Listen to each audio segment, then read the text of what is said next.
The countdown is on to Donald Trump's return to the White House, and Prime Minister Justin Trudeau is already preparing for the impacts that a second Trump administration could have on Canada. Trudeau has reconvened the Canada-U.S. Cabinet Committee, a group focused on critical issues between the two countries. Trade, of course, is expected to be one of them. But the third most beautiful word is the word tariff. You know, it really did. Tariffs needed a press agent because all these crooked politicians, they didn't like it. You know, they're all taken care of by foreign countries. They don't like tariffs. But we're doing the tariffs. And while many see Trump as a threat to Canada's economy, others see the potential for some opportunity. Brian Kingston is president and CEO of the Canadian Vehicle Manufacturers Association, and he joins me now. Brian, it's good to see you again. Thanks for being here. Thanks for having me on. So you met with Deputy Prime Minister Chrystia Freeland today with other manufacturers. What's your sense of how prepared this government is to deal with the second Trump administration? I think the government is prepared, and I think, frankly, they're well positioned because some of the measures that have been taken, particularly with respect to China. We saw the government introduce tariffs on Chinese EVs. There's a consultation underway on other components in the supply chain, so batteries and critical minerals. And I think with the Trump administration, we can expect them to be more aggressive on China. And Canada is perfectly positioned to be the U.S. partner to help with that pivot from China, particularly in the automotive supply chain because of the critical minerals we have and because of the deep integration of our sector. So while there are absolutely risks on the horizon, I am optimistic that we are well positioned to engage with this administration and ultimately come out of this in a very successful fashion. Well, what is it you think Trump will do on China when it comes to electric vehicles in particular, Brian? Because Elon Musk makes a lot of vehicles in China. Tesla does not want these tariffs on their products coming into the U.S. and into Canada. And as we know, Elon Musk has the ear of the president-elect. What are your thoughts there? Yeah, well, I think that we will see the continuation of the tariff policy that was announced by the Biden administration, so the 100% tariff on Chinese EVs. I expect that will continue under a Trump administration. They've also put in place tariffs on supply chain inputs in the battery supply chain. I expect that will continue. The other question mark is really around the preliminary investigation that has been launched into Chinese software into connected vehicles. So I think we may see some more activity there. So I think you're going to see a full suite of measures from a Trump administration as they try and undertake this decoupling of the Chinese EV supply chain. And that's where Canada can play a really important role. But it's not just Chinese manufacturers of electric vehicles. There's any electric vehicles made in China, of which Tesla is a big player in that. And I know Elon Musk has asked Canada to reduce the burden on him. It seems unlikely that Donald Trump would punish Elon Musk after this election. I mean, do you think Tesla could end up being exempted from this as part of the new political dynamic in the U.S.? Not necessarily. I think what you could see happening is more Tesla production in the United States. We've seen that with the Inflation Reduction Act, for example. When that came forward, it encouraged more U.S. production because to qualify for those incentives, you could not send vehicles from a Chinese manufacturing base. So I think that's the most likely outcome here. And that's where, Canada is in a good position because of our USMCA trade agreement. We can be part of that supply chain. We already are, and we've seen a huge amount of new investment, not just in Canada, but across North America in this supply chain. So I think that policy will continue, and I think it will ultimately push for a much more integrated North American industry, and in particular, a stronger bilateral relationship between Canada and the United States. Okay, I know the Republicans and Trump are not fans of electric vehicle mandates. They've made this point repeatedly throughout this campaign. In fact, President-elect Trump has promised to repeal the mandates that the Biden administration set. How do you think that sort of a shakeup in the U.S. could affect things here, where I know you've been critical of Canada's capacity to hit its EV targets, but that ripple effect will almost certainly be felt? Yeah, one of our key messages to the Canadian government has been to focus on what we're calling perfect alignment with the United States. If we're going to be successful engaging with the Trump administration, we need to align our policies in the auto industry with the United States perfectly. There can be no daylight between what the U.S. and Canada are doing. And so when you look at things like the federal EV mandate, that never made sense. And now, in light of this Trump administration, where we're not going to see a federal U.S. EV mandate, we have to get rid of our mandate. It makes absolutely no sense. And then if we align on all of the other policies related to China, I think we're going to be in a perfect position to work with this administration. But let's really take a hard look at Canadian policies that have become misaligned with the United States over the past few years. That has to be priority number one. What about on the subsidy side, Brian? I mean, there's money going into Stellantis, LG, Volkswagen, these things, and they were put in place to match the Inflation Reduction Act of the Biden administration, something that we don't know if Donald Trump is going to keep because he's been very critical of it. And in the fine print of these contracts, the federal government's contributions to the Canadian developments, they go away if the Inflation Reduction Act goes away. Do you think that could threaten those projects? Do you think that could set back the next stage of that industry here in Canada? I don't think it will, because the reason the federal government did that was to match the United States to create a level playing field. If the Trump administration gets rid of IRA subsidies, the Canadian subsidies go away, but the playing field remains level.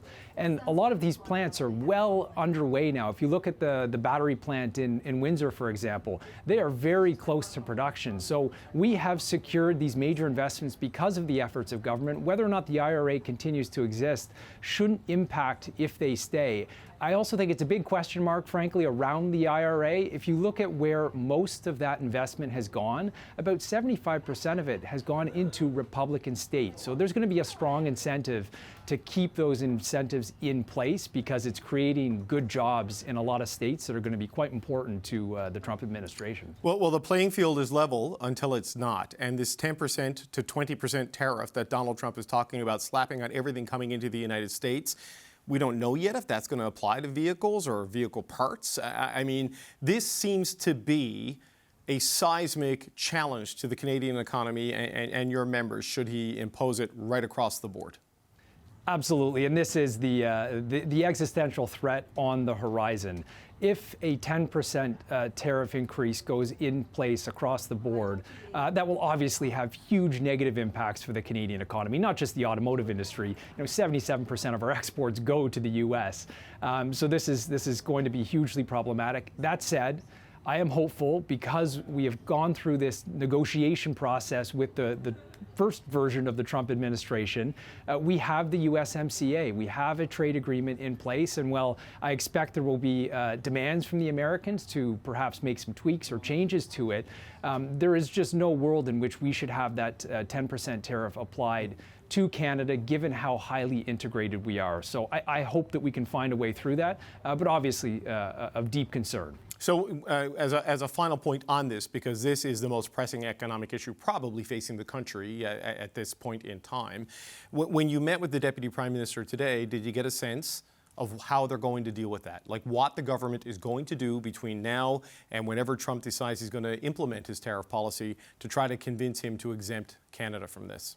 Yeah, I think there's a couple of things. First of all, just reminding the Trump administration about the USMCA agreement, which was obviously praised when it was finalized and negotiated. But secondly, looking at areas where we actually have something to offer the Americans. And the most obvious place is critical minerals. This pivot from China cannot occur without Canadian minerals. We have all of the inputs for next generation EV batteries, as well as a number of defense capabilities.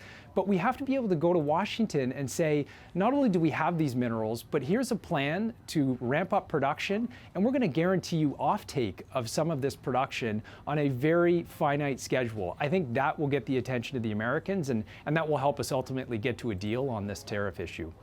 Brian Kingston, I admire your optimism because there's so much anxiety out there since the results came in on Tuesday night. That's Brian Kingston, the President and CEO of the Canadian Vehicle Manufacturers Association. Good to see you. Thank you. Joining me now is Laura Dawson, the Executive Director of the Future Borders Coalition. Laura, it's good to see you again. Thanks for being here. You're welcome. You've said a second Trump presidency will lead to profound disruptions to Canada's economic and geopolitical security. Why? I don't think we can overestimate the areas of disruption that this presidency could bring for Canada. Security, trade, immigration, borders, energy, even the U.S. Cutting its budget by $2 trillion. That's going to get rid of many of the folks that we rely on to administer our relationship. Things like Coast Guard and Border Patrol and waterways, etc. So many areas that this government is going to make life in Canada a lot more difficult, I think. Universal tariffs, that's the #1 economic concern. I think it's safe to say, Laura Dawson. I mean, what do you think they do there? I know there's the push to have Canada and Mexico carved out of that because of the trade relationship. I don't know if Donald Trump sees it that way. What are your thoughts? Yeah, I mean, I agree that that should be Canada's first thing is to try to carve out exemptions. But the first thing to note is that these tariffs are not part of the NAFTA or the CUSMA or the USMCA.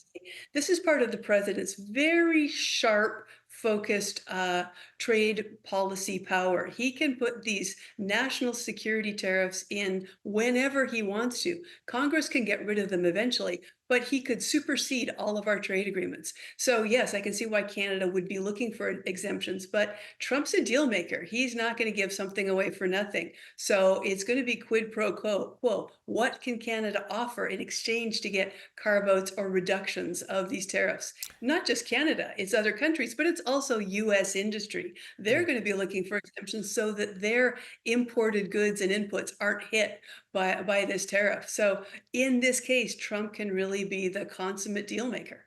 Yeah, look, I don't know the level of his understanding of tariffs, but he said a lot of things throughout the campaign of like, this will make things cheaper in America, and that's just not likely, you know? So, I mean, surely, especially like with the auto sector and critical minerals, and I know it's a Biden initiative, but, you know, the North American sort of microchip economy they're trying to build, you know, because of the lack of, they want to reduce reliance on China. Surely he can be convinced of the value of these industries and initiatives so as not to slap a tariff on things. Yep, we can hope he can be convinced on it, but we know that he likes to remake things in his own image, right? So the NAFTA was the worst agreement ever negotiated, but the USMCA was this big, beautiful deal. The two agreements really didn't change very much, but he needed to get his hands on it, put his labeling on it, put the gold lettering on. And so any of the programs that are sort of dependent on White House or US goodwill, like Inflation Reduction Act and the EV benefits that we've got there, the CHIPS Act, et cetera, all of those things that Canada needs and wants in order to have stronger relations with the US are going to be subject for renewal, review, and Trump is going to want his pound of flesh out of each one of those. I know you said whatever tariffs he puts in place, Congress could eventually overrule it, but I don't know, Laura Dawson. They flipped the Senate. It's going to be Republican controlled. It looks like they're on track to winning the House. He has completely captured the agenda of that party. It seems unlikely that the legislative branch or the judicial branch would be a check on any of the things he wants to do, given the current state of politics in the U.S. Yeah, that's a fair point. It could take a while. Remember, though, that the original Republicans, the Bushes, the Reagans, they were the free trade fans. They were anti. And so maybe there's some of those old, skeletons left in the closet.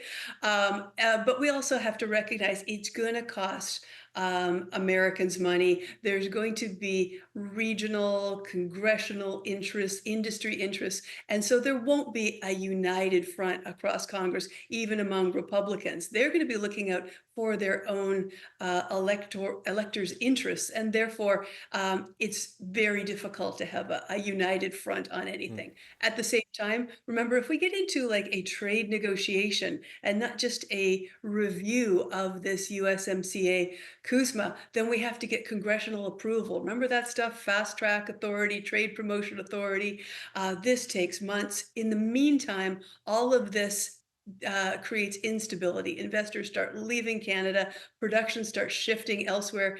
Even if we get back to status quo, it's not all's well that ends well. Canada's really going to take a hit. Yeah, look, I'm not sure how many of those old school Bush-Reagan Republicans are left in that tent anymore. And when Dick Cheney is endorsing Kamala Harris, that tells you the party is in a very, very different place. So, here on this side of things, the Prime Minister has, reestablished the Canada-U.S. Cabinet Committee, or the Cabinet Committee on Canada-U.S. Relations. They got a lot of work cut out for them. I mean, do you think they need to be that kind of surgical on the congressional level, state level consequences of the trade policy to sort of build the allies on the other side of the U.S.? I mean, how should they approach this? Yeah, they need to be operating on all levels. And we saw today that the Prime Minister has constituted this cabinet committee, which is really just a ramped up Team Canada that they started back in January. We see many of these same players, and they did a really good job of reaching out to U.S. influencers and politicians and business groups. But the most important thing they did, I think, was their putting together a very strong database of who is likely to be within Trump's inner circle, who can likely influence them. And so I think they've got the benefit of really good knowledge. I think that our ministers can do a good job, but the most important influencers, the ones who can really make the U.S. see that our fortunes are tied in together and hitting Canada also hits the U.S., I think that's got to be Canadian business. It's got to be those business leaders that are responsible for investment and jobs. Do you see any world in which the Canadian economy comes out of this unscathed? I mean, he likes to win, and he's done things in the past that hits pressure points in the Canadian economy. How do you see it? Well, not unscathed, but certainly different and maybe strengthened in certain areas. A forward-leaning agenda will definitely look at those things where Canada and the U.S. can be better together, stronger. So Canada can be a great partner in helping to reduce U.S. dependence on China, both critical minerals, but also productions of other things, supply chain security, working together on energy and energy initiatives. So there's a lot of areas where we can play a positive role right off the bat, but Canada, like so many U.S.-Canada issues, has to be the protagonist. It has to show up with good proposals. It has to look at the benefits on both sides and push hard. Yeah, there's a lot of things to worry about, and we haven't even, and we're out of time. I'll have to talk about it another time. The threat of the mass deportation and what that means for the migrants. This is a huge challenge as well. Just quick, you got a quick thought on that? I mean, this feels like it could send a lot of desperate people north trying to come into Canada. Yeah, it's a huge issue. It's really going to block up a lot of our border resources. It's going to be a humanitarian and migration issue. It's going to block our law enforcement. There's just so many areas that this could be a problem. And if we end up with Donald Trump targeting the Canadian border as full of holes, full of problems, we could also end up with a level of border militarization that we really, really don't want. Well, on that positive note, Laura Dawson, we're going to have to say goodbye. Thank you for joining us. Laura Dawson, the Executive Director of the Future Borders Coalition. Always good to speak with you. Thank you. Yeah, I'm very upset by the results, but I can't even, I'm appalled, honestly. I feel so sorry for us as a country. It's heartbreaking. It's crushing. I'm from New York. I've known this guy a long time. It's crushing to see him back in this situation. I honestly don't recognize my country. Supporters of Kamala Harris are still in shock after learning they're outnumbered. This week, Donald Trump handily won the U.S. election, making Democrats the latest in a string of incumbent governments to be evicted by their voters. Here at home, Prime Minister Justin Trudeau is facing a similar threat. In the meantime, Trudeau is busy preparing for Trump's return to office, making high-level phone calls and coordinating with his cabinet ministers. We're going to talk about all of that with a power panel. Emily Nicola is a columnist for Le Devoir. Andrew Thompson is a former NDP Saskatchewan NDP cabinet minister. Kate Harrison is a conservative political analyst. And here with me in the studio this week, Michelle Cadario is a former Liberal national campaign director. It's good to see you all. It's good to be back in Ottawa. It's good to have you all here.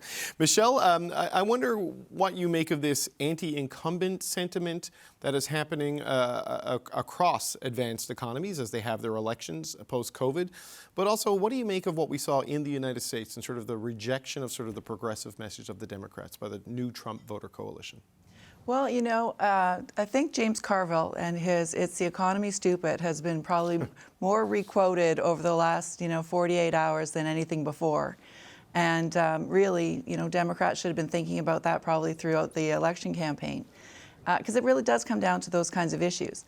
But there's no denying that the anti-incumbent trend is everywhere and is pervasive. And it doesn't seem to be, just throw them out if they're on the left or throw them out if they're on the right. It really is a massive switch up. And we saw it in the UK. When they want to change, things are changing big. It's a huge overhaul.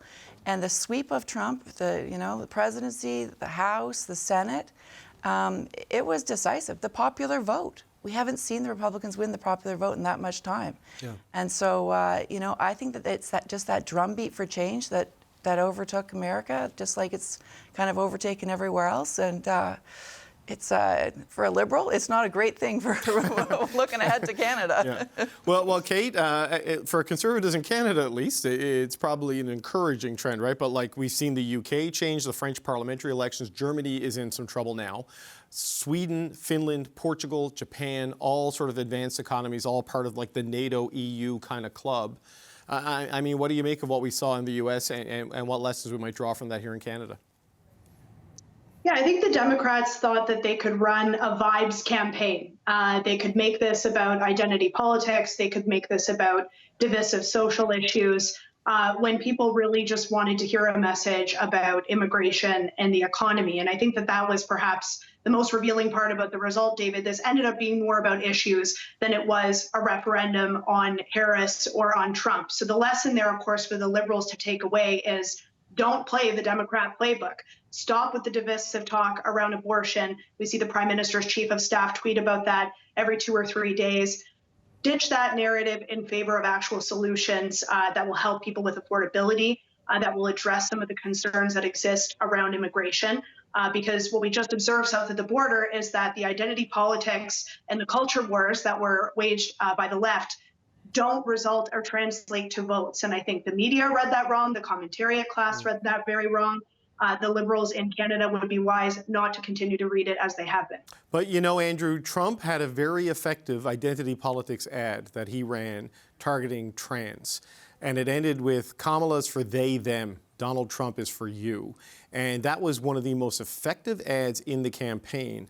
So it was part of his toolkit, but his focus on economy and immigration showed that he was focused on those more than the other thing. You know what I mean? Like it was used, but it wasn't at the core of his campaign. What do you take from what we saw in the U.S.? Well, I'll pick up on where Kate was. I think it also says to the Conservatives, they got to give up on this culture war stuff that they've been on too. When you look at where the Americans voted in Missouri and in Arizona, they overturned the big abortion bans that were in place. Voters went to the polls. Yes, they may have voted for Trump for president for economic reasons, but they voted progressive on those issues to overturn where the Republicans were. You saw this with the gay marriage referendum in the U.S. There were a number of these pieces where they voted progressive on the issue. It didn't translate through into the ballot. And I think this is going to be one of the big questions here in Canada is if the Conservatives decide to go all like Alberta and be like Premier Smith and wrap themselves in that kind of culture war mentality, there is a part of the vote that works for them. Scott Moe was able to get some of it too, but that is not generally reflective of the rest of the country. So there is a big question here, if we are going to be back into the economy, what that means, how the language needs to change. And I would just say that my sense is the left is woefully unprepared to address what needs to be done on the economy. It doesn't have the language for it, doesn't have the solutions for it, and cannot seem to figure out how to profile it. And I think that's why they're falling back to these other issues that they would much more rather talk about. Yeah, and on these issues around gender and trans, for example, Scott Moe has sort of announced today a pivot to the position he took during the campaign. Blaine Higgs focused on this a lot, and voters in New Brunswick felt he wasn't focused on the main things, that he was distracted on other things. So, Emily, I wonder what you draw from what we saw in the United States. Working class voters went big for the billionaire, which is an interesting shift, and men in particular. The gender gap, like the progressives in the U.S. are losing male voters at an unsurvivable rate. What are your thoughts? Right. So on the economy, on working class people, I think it's important to understand that Kamala Harris isn't that progressive at all, and she very much campaigned center right. Putting forward her identity as a proud persecutor. There's a lot of people who didn't mobilize for her in some of the communities that are more affected by the criminal justice system in the US, precisely because, she's quote unquote a cop. There's a lot of people who are more progressive within the big time Democratic Party who weren't enthusiastic about her candidacy from the get-go. And so when you represent quote unquote the establishment, you are not mobilizing necessarily working class people. That isn't a fault of the left, that is a fault of the center. And I think it's really important to name that if we're going to translate that to Canadian politics, and the flaws of the Liberals and how they're not able to reach out to the working class. Very much when you see Canadian politics, who is able to reach out to labor movements. Sure, there's been some efforts from the Liberal, but it's very much an NDP thing. And the question I have is where is the NDP and why hasn't the NDP picked up more steam, given how people are being sensitive to cost of living, bread and labor issues. It should be a bigger moment for the NDP here in Canada than it is actually. And so there are large issues there in terms of people wanting to talk about class and not finding where they should be able to go if they want to talk about class. That's one thing. On the question of gender, I do want to say that we've been talking a lot about obviously Americans, but the shock that people are living through this election is very much a Canadian shock as well. I've been collecting through my social media testimonials all day on Wednesday, and I've seen just the ambience here in Montreal, Quebec and Montreal specifically being the most Democrat-leaning part of Canada. It feels like a brick just fell on people's heads here in Canada, partly because of the gender issue, partly because people are worried about their rights and parents are holding their children tighter because they have to explain to their children that Donald Trump, a person who is a convicted felon, who has been accused by several women of rape, was elected by a majority of men to be president again. And parents have to deal with that and explain that to their teenage girls and their teenage boys. And so that's what's happening in the US, but is also happening in Canada as we speak, and explains partly the state of shock that people are in. And so it's much bigger than just the abortion issue. It is about the fact that you have a man that has been behaving like that with women, and that you have a majority of men who have said, yes, let's put him in power. And that sends a message in terms of lack of accountability for violence against women that I don't think we're ready to begin to understand what the ramification of that might be, not just in public life, but in the private homes of a lot of Americans and a lot of people around the world who actually admire Donald Trump. It's a bizarre, I mean, so much about Donald Trump sort of defies conventional thinking, right? I mean, Michelle, he is on bail. He ran a presidential campaign on bail and is due to have a sentencing hearing in a couple of weeks in New York. And who knows where that is going to go, right? But, all of these things were overlooked just because Americans are fed up with wars overseas, prices at home, and they wanted that to be the focus, ending the conflicts, sealing up the border, and making things cheaper.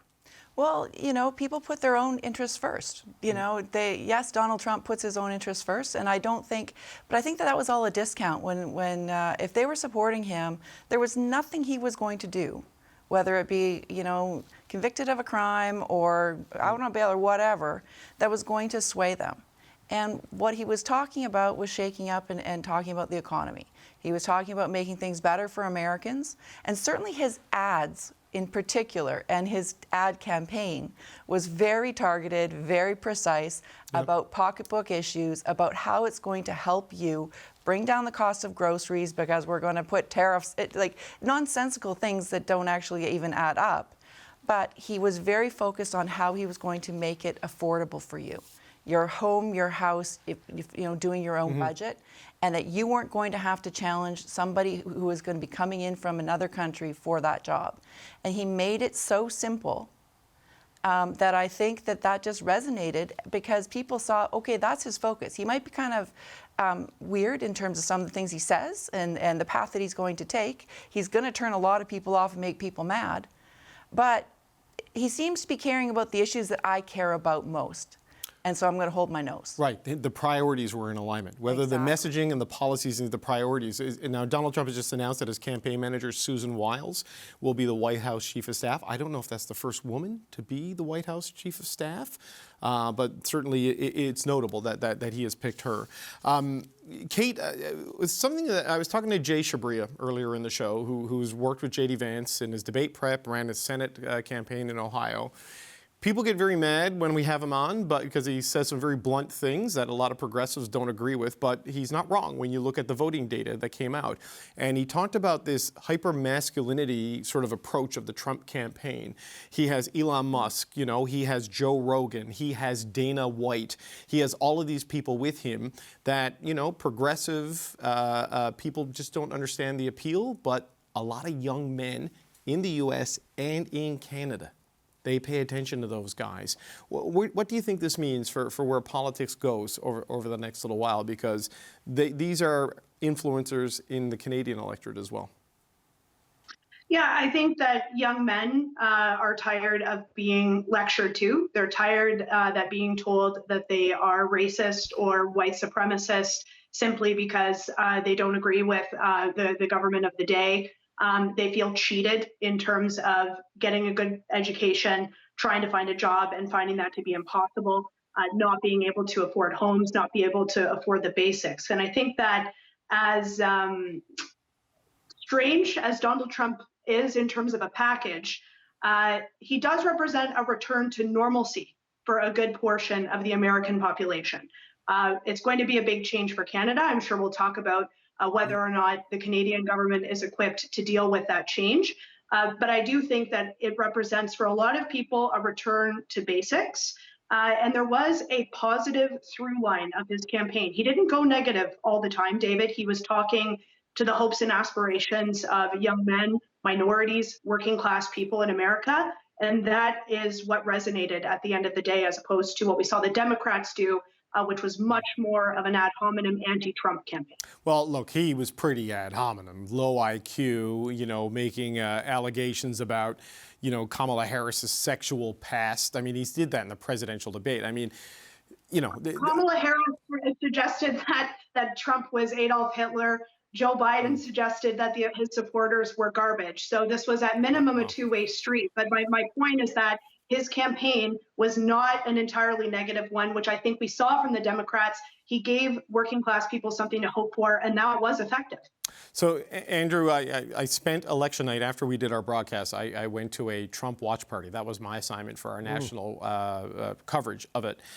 It was at a place called Dirty Water, which I would describe as a dive bar, and I do not say that pejoratively because I spent some time in dive bars in my younger years. And it was a lot of young men there, and there were immigrants there, there were women there, there were openly queer supporters of Donald Trump there. But a lot of them were young, and they did talk about this not wanting to be lectured to all the time if they just had a different opinion. And also being 19 and being 20 and being told you're part of the oppressive white patriarchy class is like, I'm 19, I can't afford to do this.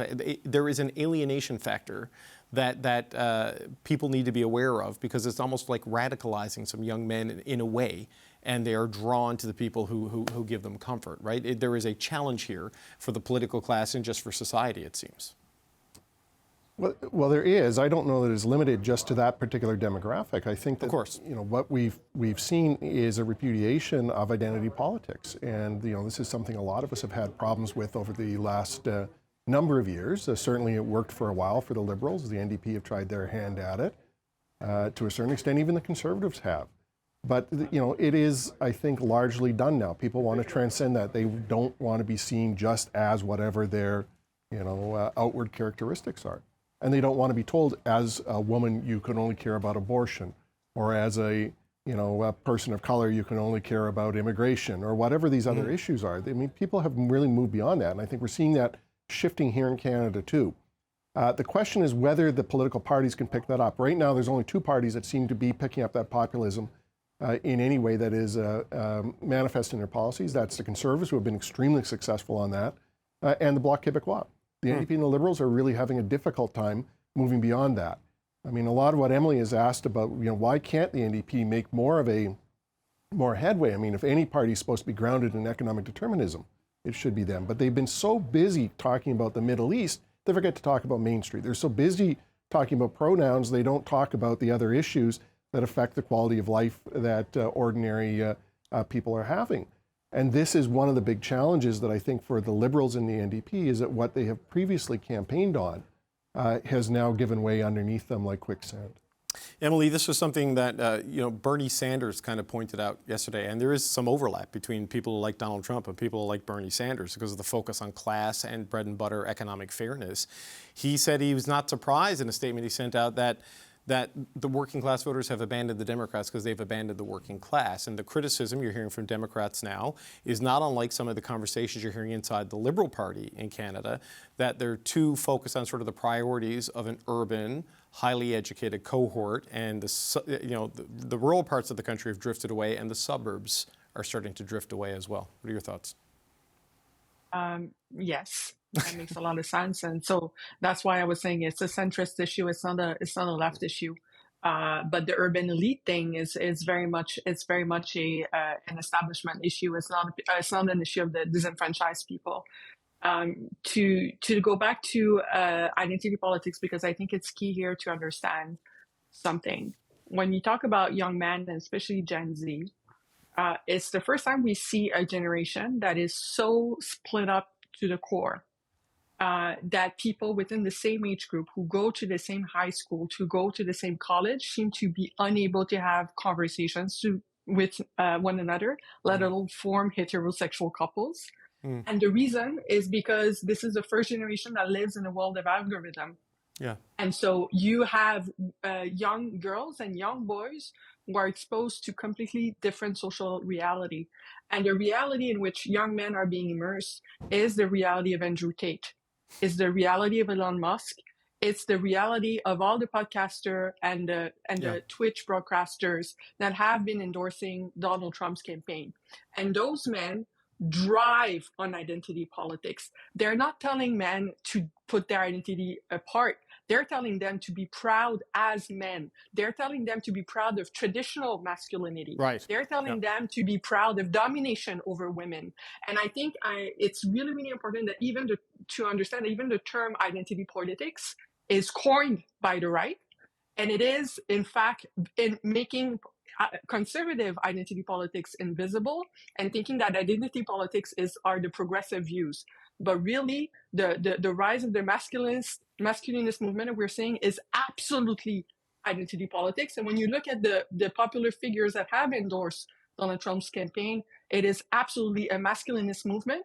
And we need to be able to name it as such if you want to understand the power it has on our own youth, not just in the US, but here in Canada, because it is driven by a social media presence, it doesn't know any border. No, it's a very good point. And the challenge for a lot of progressive and centrist politicians is to find a way to talk to those young men without criticizing, lecturing, and disqualifying them because someone is making them feel good about themselves and exposing them, because they're still not fully formed human beings. Like, I'm 51 and I'm barely there.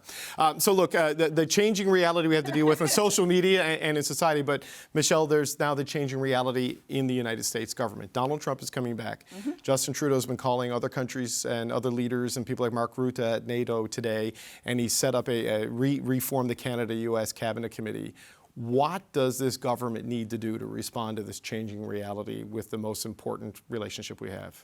Well, I think they're doing many of the right steps with a hyper-focus on our economic relationship with the United States. They have to zero in on who has those personal relationships, who knows who, making sure that you're reaching out to the governors and to the senators and to the Congress people, as well as to the people in the incoming administration and whoever's part of that transition team that Mr. Trump is going to be putting together.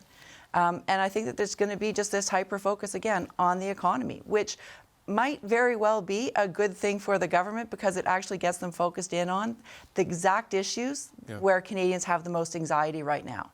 I think that the playing around that the Conservatives have been doing in terms of trying to get an election call right away, I think that there's going to be a lot less appetite for that even within their own Conservative circles because there's so much anxiety out here in Canada about just what this means for us. What kind of tariffs is he going to be talking about? How are we going to get on top of that?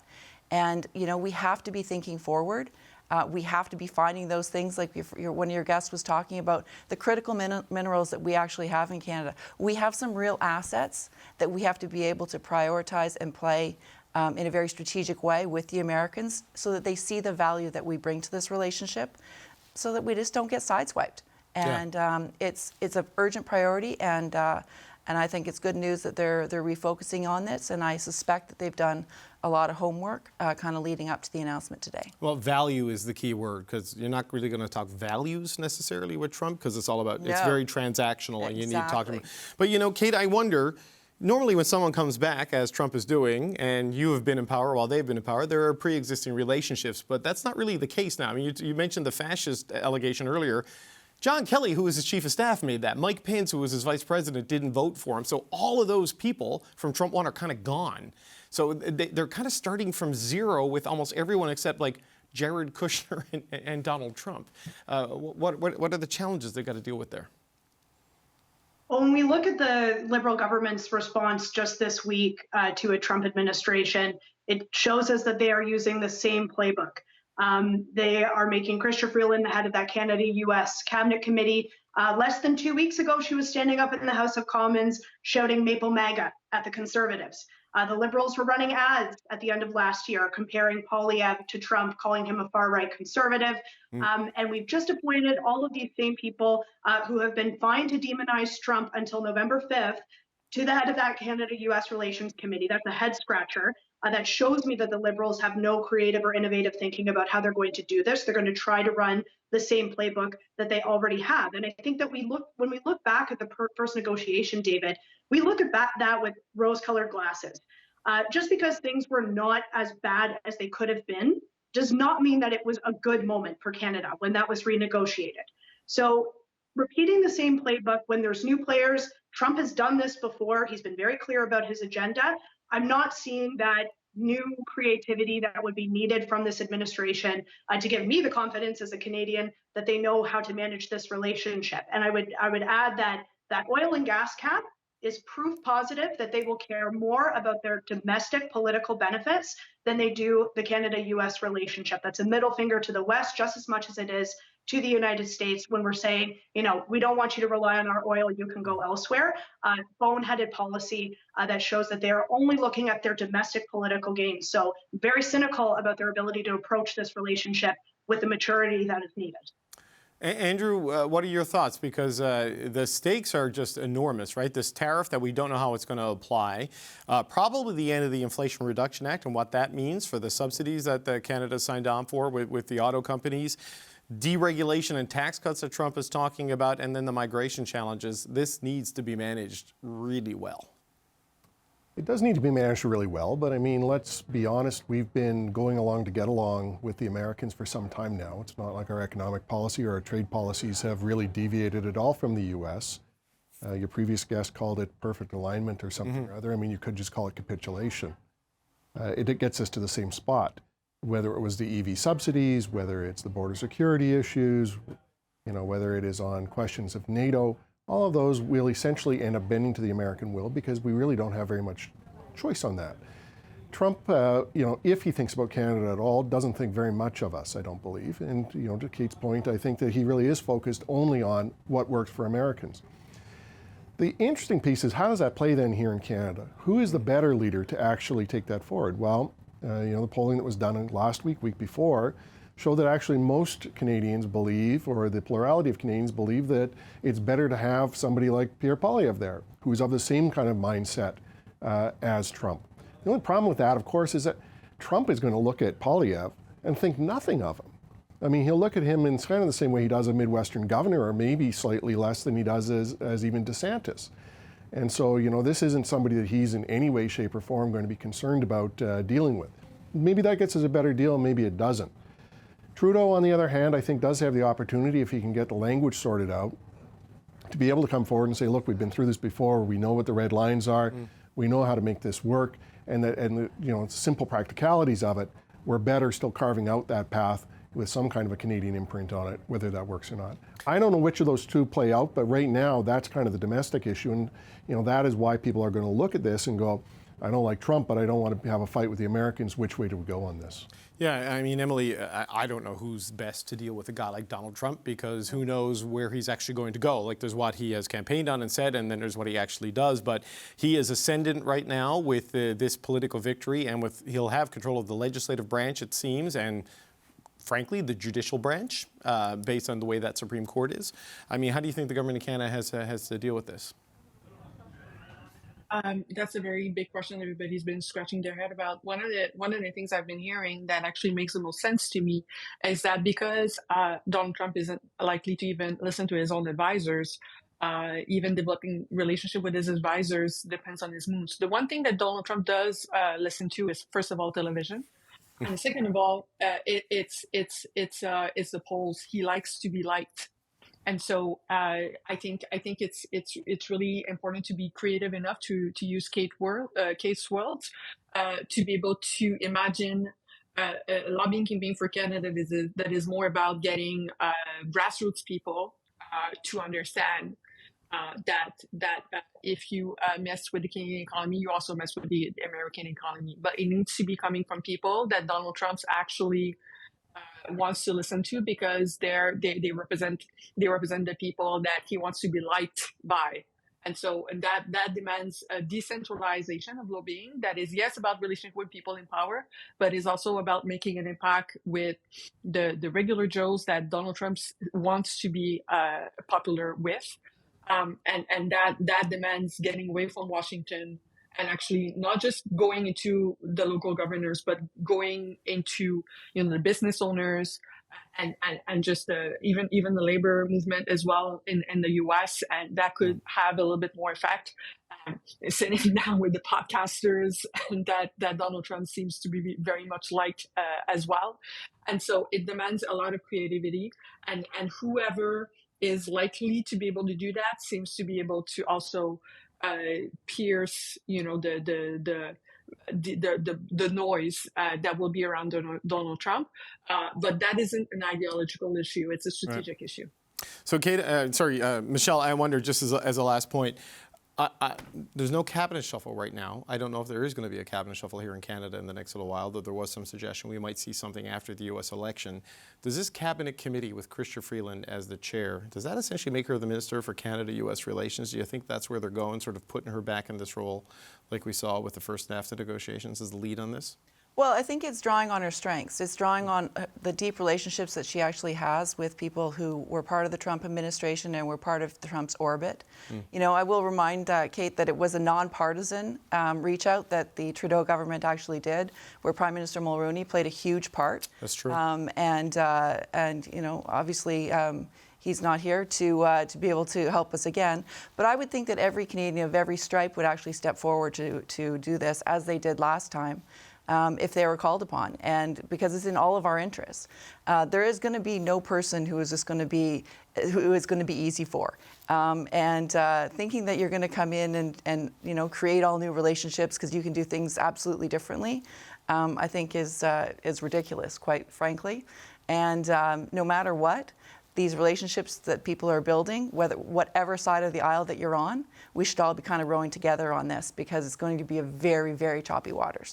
It's an interesting moment in the United States, this realignment. I mean, I don't know if it's not a return to normalcy as such, but this is the new normal that I think we're seeing, that it seems that Joe Biden was the anomaly rather than Donald Trump, based on what we saw on Tuesday. So it's going to be interesting to see what happens next. We're out of time. We're going to have a lot of time to talk about this. So Kate Harrison, Andrew Thompson, Emily Nicola, Michelle Cadario, thanks so much.